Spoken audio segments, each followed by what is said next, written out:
So, here are my thoughts on the Week 7, 2025 NFL Thursday or Monday Night Footballs.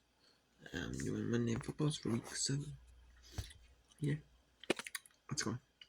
So, the Detroit Lions, they defeat the Tampa Bay Buccaneers 24-9.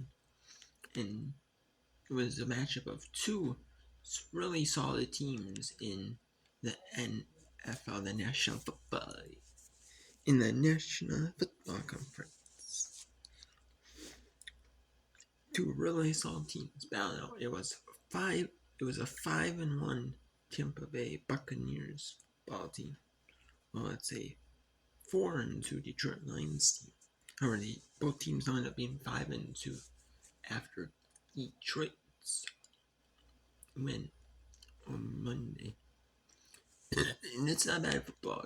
This really wasn't. Tampa Bay did not. Neither Tampa Bay's quarterback, Baker Mayfield, did not look at his best. The rushing did not look the best. 250, 220 yards, touchdown, reception, 2 for 30 yards. Receiving did okay, but you're just on 50 attempts just to get 20. A little bit over 50%. And maybe 55%. It's not so great. And then Gibbs, Gibbs here. And then you had Goff. He did better. 2 touchdown reception. Not the best one. Game, obviously. But Gibbs. They took over Jahmyr Gibbs. 17 for 136. St. Brown Gibbs. 6 for 86 and 3 for 82. And then Gibbs really had a big game. 200 yards of offense. And their defense, and both defenses did not play bad though. Only limiting lines to maybe a field touchdown every quarter is really not bad though. It's just, they weren't out of it at all. Really, this whole game, it was just that they couldn't get offense going. Tampa was just too sloppy at the passing game. They could get nothing going in the running game. That's what hurt. And we have the second Monday Night Football, the doubleheader, the back-to-back Monday Night Football doubleheaders. ESPN and NFL, they're trying, or the ESPN gets more Monday Night Football gets more games per season with the deal. They have a deal with the NFL, so they have more games per season than just 18 games, 1 game per week. They actually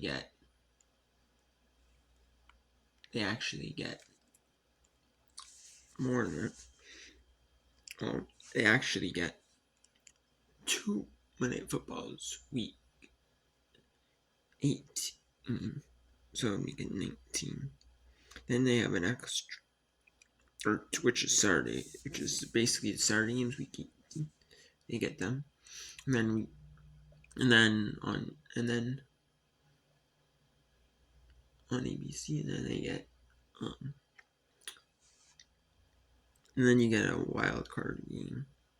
That's 20, and then ESPN now gets a wild card game. And then they get a divisional game every season. That puts it at 21.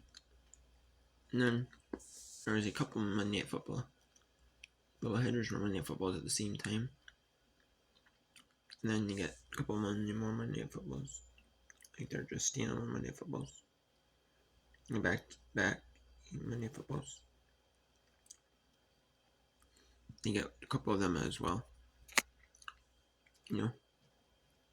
And this was one of them. And it's the final back-to-back Monday Night Football.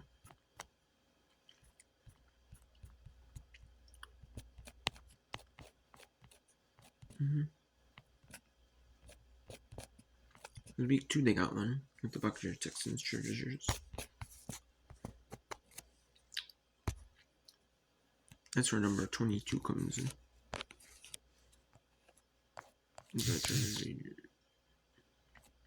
Here's. And the game 23 comes in. Because the Dolphins Jets are on ABC. Or on ESPN, Dolphins Jets Dolphins are Bengals Broncos is on ABC, so that's 23. And then you get 24.